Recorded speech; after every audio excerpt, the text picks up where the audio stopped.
AIIMS में corona के पहले स्वदेशी वैक्सीन कोवैक्सीन का ह्यूमन ट्रायल शुरू हो गया। फर्स्ट फेज में 18 से 55 साल की उम्र तक के 18 लोगों पर परीक्षण किया गया। शारीरिक जांच के बाद उन्हें वैक्सीन की पहली डोज दी गई। इसी तरह से सेकेंड और थर्ड राउंड में भी इन्हें वैक्सीन का और डोज दिया जाएगा। फिर इसके असर की जांच होगी। तीनों चरणों के ट्रायल का सकारात्मक परिणाम मिलने पर इस वैक्सीन को 15 अगस्त तक लॉन्च किया जा सकता है। वैक्सीन जो भारत बायोटेक लिमिटेड कंपनी ने बनाया हुआ है, आज हम लोग फर्स्ट फेज ट्रायल शुरू करने जा रहे हैं, जिसमें आज हमने 18 लोगों को इनरोल किया है और उनका ब्लड की जांच होगी। सारण के डीएम सुब्रत सेन और एसपी हरकिशोर राय कोरोना को लेकर जागरूकता अभियान चलाने के लिए छपरा की सड़कों पर निकले। बिना मास्क के सड़कों पर घूम रहे कई लोगों को न सिर्फ फटकार लगाई बल्कि जुर्माना भी लगाया गया। यही नहीं, सोशल डिस्टेंसिंग के नियमों का उल्लंघन करने पर कुछ दुकानदारों को नोटिस भी थमाया गया।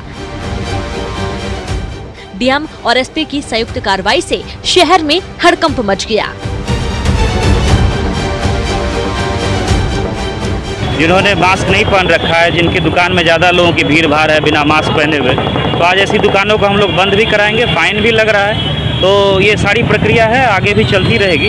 लोगों से भी ये अपील है कि मास्क पहन कर निकलें, ज़रूरत के हिसाब से ही निकलें, ज़्यादा रोड पर ना निकलें। ये लोगों से हम लोग लगातार अपील भी करते हैं। कोरोना काल में ये बक्सर कलेक्ट्रेट का नजारा है। जिले में रोजाना कोरोना के एक के बाद एक कई मरीज सामने आ रहे हैं। हालात को काबू में करने के लिए लॉकडाउन का ऐलान किया गया है। इसी बीच बक्सर कलेक्ट्रेट में सामान्य दिनों की तरह कामकाज चल रहा है। हालांकि एहतियातन आम लोगों के प्रवेश पर पाबंदी है। कई विभागों में तो कुछ इस तरह के बैनर भी लगाए गए हैं ताकि कोरोना से रक्षा हो सके। कोरोना काल में पुलिस थानों का नजारा बदला बदला सा है।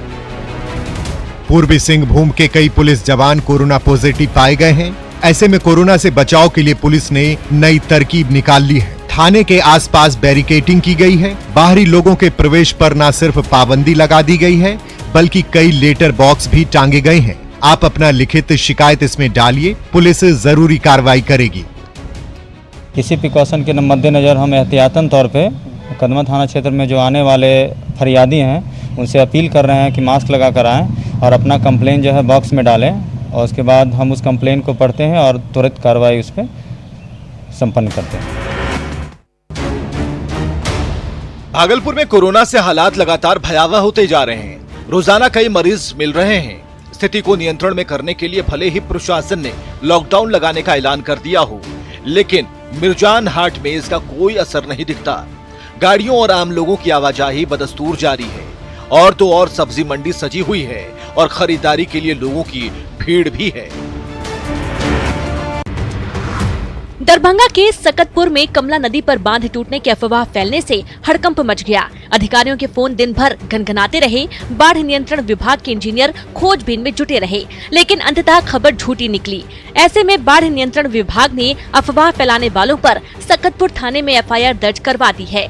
दरभंगा पुलिस की साइबर सेल ने अफवाह फैलाने वालों पर जल्द शिकंजा कसने का दावा किया है।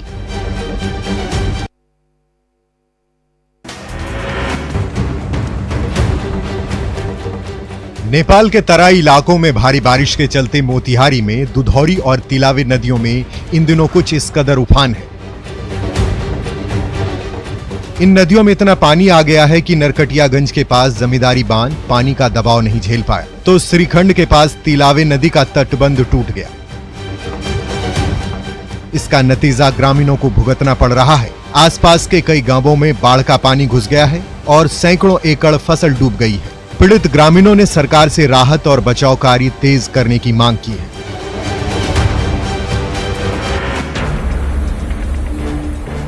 लगातार बारिश से अररिया, बकरा, नूना और परमारा जैसे नदियों में उफान है। इसका नतीजा ये हुआ है कि सैकड़ों एकड़ फसल डूब गई है। दर्जनों गांवों में बाढ़ का पानी घुस गया है और उनका पूरी दुनिया से संपर्क टूट गया है। ये फारबिसगंज कुरसा कांटा मार्ग का नजारा है। जहां सड़क की बजाय चारों ओर पानी ही पानी नजर आ रहा है। इस रास्ते में अचानक सैलाब आने से एक ट्रैक्टर फंस गया, जिसे जेसीबी की मदद से बाहर निकाला जा सका। चारों तरफ पानी फैला हुआ है और अब यही नाव ग्रामीणों के आने जाने का एकमात्र जरिया है। नेपाल में भारी बारिश के चलते रक्सौल में बाढ़ का खतरा मंडराता जा रहा है। ये गन्ने के खेतों का नजारा है। हालात ये हैं कि गन्ने की आधी से ज्यादा फसल पानी में डूब चुकी है। बड़े पौधों के पास उगे छोटे छोटे पौधे डूब गए हैं। ऐसे में गन्ने की उपज में 30 से 40% की कमी आनी तय मानी जा रही है। वहीं किसानों की चिंता बढ़ी हुई है।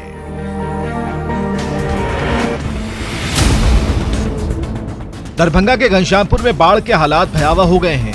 घनश्यामपुर प्रखंड के कई गांवों में बाढ़ का पानी फैल गया है। तो रासियारी गांव के हाई स्कूल में बाढ़ का पानी भर गया।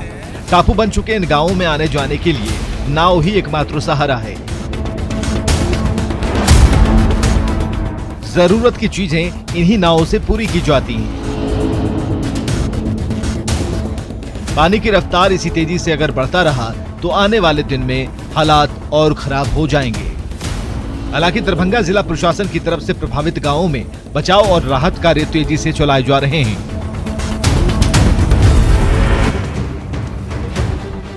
ये गोपालगंज के माझागढ़ प्रखंड का नजारा है।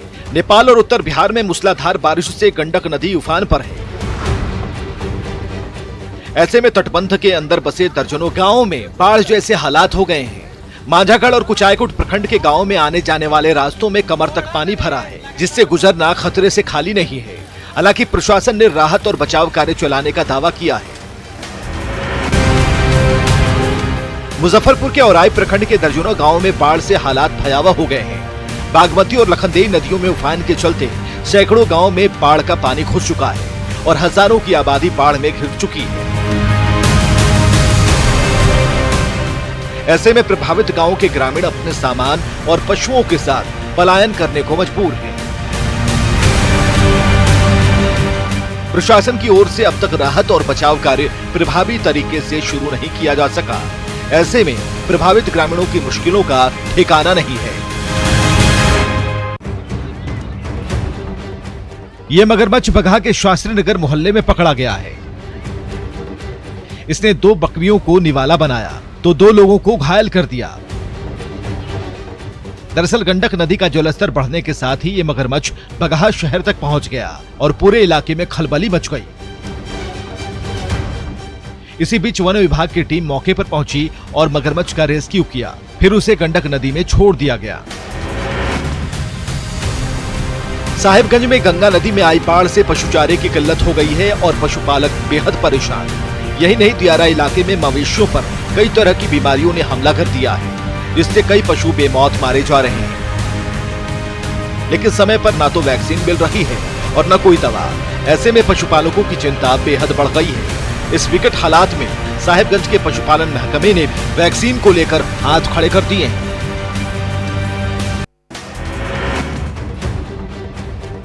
हजारीबाग के बेंदी गांव में किसानों की खुली पाठशाला लगी है, जहां किसानों को बिचड़ा लगाने से लेकर बुआई और कटाई तक 6 चरणों में उन्नत खेती की ट्रेनिंग दी जा रही है। इस हाईटेक तकनीक से 1 एकड़ जमीन पर न सिर्फ आधे से भी कम बिचड़ों से रोपाई हो सकेगी, बल्कि कम पानी और कम मेहनत में ज्यादा मुनाफा हासिल हो पाएगा। अब तक परंपरागत खेती करते आ रहे किसान नई तकनीक के फायदे देखकर बेहद खुश नजर आ रहे हैं। कैमूर के कोटेश्वर महादेव धाम में लॉकडाउन के दौरान प्रेमी युगल की शादी हुई तो पुलिस वाले बाराती बन गए। दरअसल दुर्गावती के असोला गांव के सुमन और मिथिलेश के बीच 1.5 साल से प्रेम प्रसंग चल रहा था,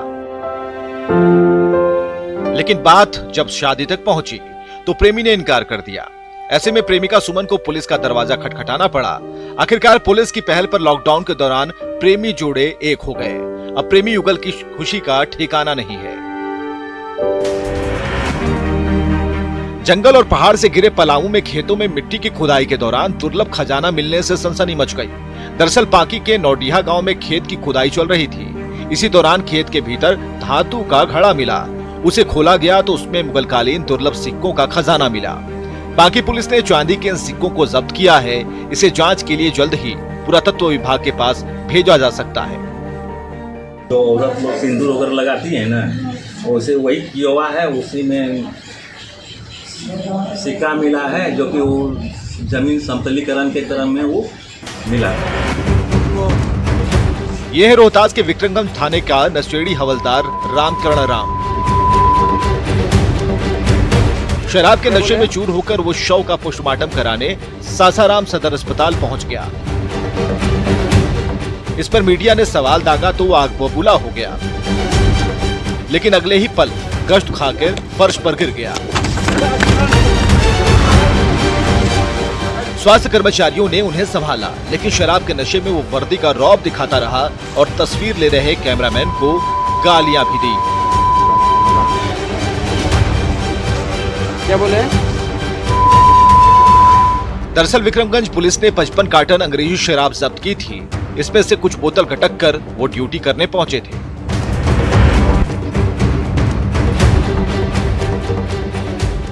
आधा किलोमीटर से भी ज्यादा लंबा ये चचेरी पुल सासाराम के वार्ड संख्या 35 के निवासियों के लिए जिंदगी का पुल है। कहीं जाना है या कहीं से आना है, रास्ता इसी पुल से होकर जाता है। रोजाना सैकड़ों लोग अपनी जान पर खेलकर इस पुल से गुजरते हैं। स्थानीय निवासी प्रशासन से कई बार मदद की गुहार लगा चुके हैं, लेकिन जब कहीं से कोई मदद नहीं मिली तो 1.5 लाख रुपया चंदा जमा कर ये चचेरी पुल बनवा लिया गया और अब यही इनकी जिंदगी का आधार है। भागलपुर और नौगछिया के बीच जल्द ही सफर और आसान हो जाएगा। दरअसल गंगा नदी पर विक्रमशिला सेतु के समानांतर 4 लेन पुल के निर्माण पर मुहर लगी है। इस पर 1100 करोड़ रुपए से ज्यादा की लागत आने का अनुमान है।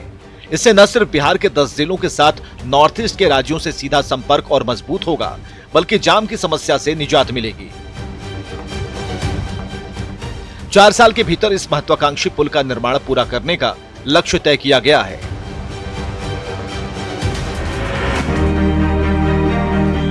सासाराम सदर अस्पताल के मेन गेट पर ये है देवा की रसोई, जहां आप 10 रुपए में भरपेट और स्वादिष्ट भोजन कर सकते हैं। दरअसल कोरोना काल में गरीब तबके के लोगों के सामने खाने पीने की समस्या खड़ी हो गई। ऐसे में सासाराम के कुछ उत्साही युवकों ने मिलकर ये रसोई लगाई है, जहां महज 10 रुपए खर्च कर आप दाल भात और सब्जी का स्वादिष्ट जायका ले सकते हैं। आज इसका फायदा रिक्शा ठेले और खोमचे वालों के साथ अस्पताल में इलाज कराने आए रोगी और परिजन उठा रहे हैं। पश्चिम सिंहभूम के हजारों बुजुर्ग महिला और पुरुष अब तक पेंशन से वंचित हैं। इनमें कई विधवा पेंशन की भी हकदार हैं, लेकिन ना तो इन्हें वृद्धावस्था पेंशन मिल रही है और ना ही विधवा पेंशन। दरअसल इनके आधार और बीपीएल कार्ड में कुछ तकनीकी गड़बड़ी पाई गई है। इसके चलते पात्रता होने के बावजूद इन्हें सरकार की ओर से पेंशन का लाभ नहीं मिल पा रहा है। हालांकि ऐसे मामलों के निपटारे के लिए अक्सर ग्राम सभा बुलाई जाती है, लेकिन ये बुजुर्ग अब भी हाशिए पर हैं। वो लोग भरते हैं फॉर्म, आवेदन देते हैं, लेकिन उनका आवेदन स्वीकार नहीं होता। सरकार यदि ईमानदारी से वृद्धाओं को पेंशन देना चाहती है, नीडी लोगों को, तो उसके लिए वो जो बीपीएल की बाध्यता है उसको समाप्त करना होगा सरकार को, सभी लोगों को उसका लाभ मिल सकेगा।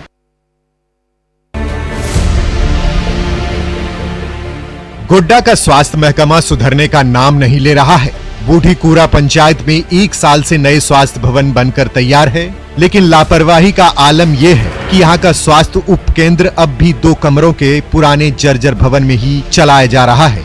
यहाँ बैठने तक की जगह नहीं है। ऐसे में बारिश के मौसम में स्वास्थ्य कर्मियों को गांव-गांव में घूम कर काम करना पड़ता है। आज तक जिले भर का जो पूरा बिल्डिंग है, आप देखिएगा जहाँ भी जाइएगा नए बिल्डिंग खड़े हो जाते हैं और सब काम जो है पुराने बिल्डिंग में ही चलते हैं। इस समस्या पूरा जिला का है। आखिर क्या कारण है? हम लापरवाही है कि तुरंत अगर हैंडओवर अगर ठेकेदार देता है तो उसमें क्यों नहीं सब कुछ शिफ्ट किया जाता है, क्यों नहीं वहां चालू किया जाता है?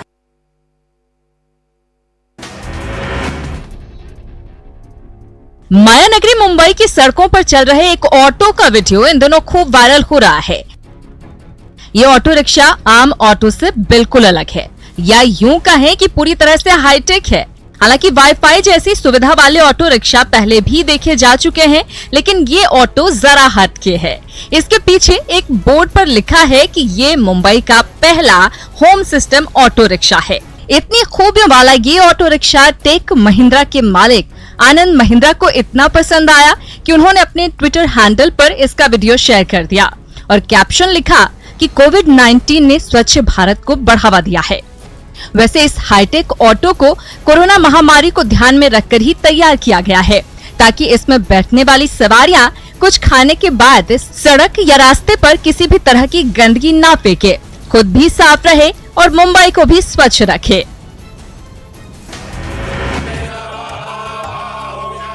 कभी भक्तों से खचाखच भरा रहने वाला देवघर का बाबा धाम इन दिनों सूना पड़ा है। कोरोना का ही नतीजा है कि शिव के प्रिय सावन महीने में श्रद्धालुओं के लिए मंदिर के दरवाजे बंद कर दिए गए हैं। हालांकि मंदिर के पुजारी रोजाना सुबह और शाम विधि विधान के साथ मंदिर में भोलेनाथ का न सिर्फ श्रृंगार करते हैं बल्कि पूजा पाठ भी करते हैं, जिसे देश विदेश में बैठे भक्तगण ऑनलाइन देख सकते हैं।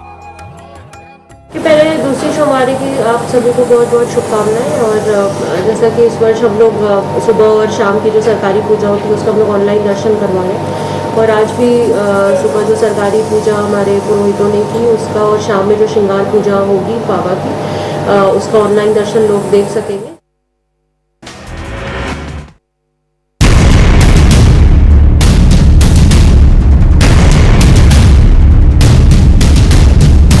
निर्वाचन आयोग ने साफ कर दिया है कि बिहार विधानसभा के चुनाव समय पर होंगे, जिसके बाद जेडीयू ने अपनी तैयारियां तेज कर दी। 18 जुलाई से 2 अगस्त तक जेडीयू सभी विधानसभा क्षेत्र में वर्चुअल सम्मेलन करेगी। सम्मेलन को लेकर अलग अलग नेताओं के नेतृत्व में टीम तैयार की गई है। सम्मेलन के लिए 4 ग्रुप तैयार किए गए हैं, जिसका नेतृत्व वशिष्ठ नारायण सिंह, आरसीपी सिंह, ललन सिंह और विजेंद्र यादव करेंगे।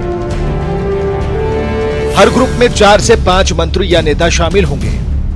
18 अगस्त यानी पहले दिन 16 विधानसभा में सम्मेलन होगा। निश्चित तौर पर वर्चुअल प्लेटफॉर्म पर की जो ये हमारी तैयारी है, ये संदेश बिल्कुल स्पष्ट है कि पार्टी कार्यकर्ताओं और जनता के साथ निरंतर इस संकट की घड़ी में भी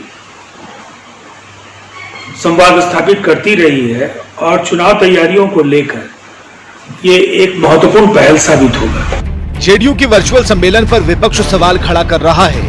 कोरोना के बहाने आरजेडी ने जेडीयू की तैयारियों पर निशाना साधा है। ये लाख वर्चुअल डिजिटल कर ले, एक्चुअल में इनको कोई फायदा होने वाला नहीं है।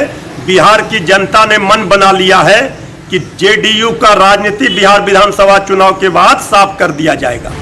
बीजेपी के वर्चुअल रैली के बाद जेडीयू ने वर्चुअल सम्मेलन की रूपरेखा तैयार कर विरोधियों पर मनोवैज्ञानिक बढ़त जरूर बना ली है। देखना होगा कि ये वर्चुअल सम्मेलन चुनाव में कितना फायदा पहुंचाता है। न्यूज़ 18 के लिए पटना से रवि एस नारायण की रिपोर्ट।